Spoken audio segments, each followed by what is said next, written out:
Bonjour à tous. Tout d'abord, je tiens à remercier toute l'équipe d'Airlab d'avoir aidé le docteur Fabien Schinazi à préparer donc ce 10e webinaire sur les acteurs donc de la qualité de l'air. Je vous remercie de vous y être inscrit pour y participer. Et avant de laisser la parole au docteur Fabien Schinazi, je vous rappelle que vous pouvez poser toutes vos questions sur le chat de cette plateforme et je les poserai donc pour vous en votre nom à nos intervenants. Je vous souhaite un bon webinaire et je passe donc la parole à Fabien Schinazi. Merci. Bonjour à toutes et à tous. Alors effectivement, nous poursuivons ce cycle de webinaires sur les grands témoins de la qualité de l'air et je suis ravi de recevoir aujourd'hui Tony Renucci qui dirige l'association Respire pour nous parler des actions de cette association. Alors merci tout d'abord d'avoir accepté de participer à cette série de webinaires.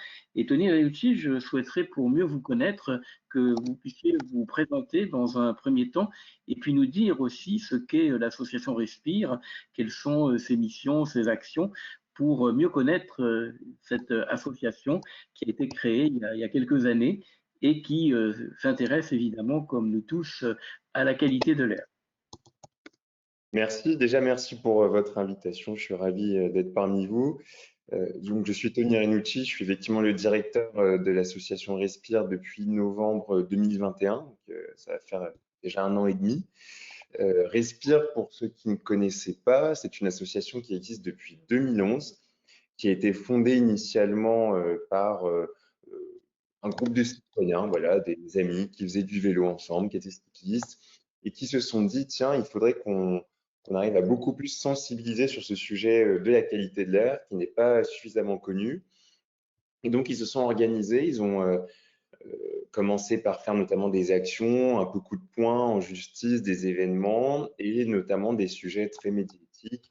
Donc, vous avez peut-être entendu parler, hein, que ce soit par exemple sur les rues aux écoles, avec la carte des rues aux écoles polluées en Île-de-France, ou avec la plainte contre la RATP sur la pollution de l'air intérieur, dont on reparlera sûrement après.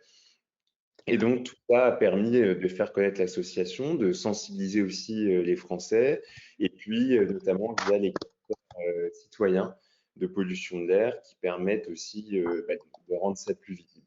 Donc, l'ensemble de ces actions, finalement, ont permis de faire connaître Respire. Et puis, je pense qu'avec le temps, Respire, c'est aussi institutionnalisé d'une certaine façon, parce qu'on est devenu un partenaire vraiment de référence auprès des institutions, auprès des parlementaires, des ministres, également du gouvernement. On a continué à se faire connaître sur beaucoup d'autres sujets, peut-être qu'on les déclinera ensemble après. Et donc, du coup, moi, je suis ravi maintenant de diriger l'association qui compte aujourd'hui 2500 adhérents.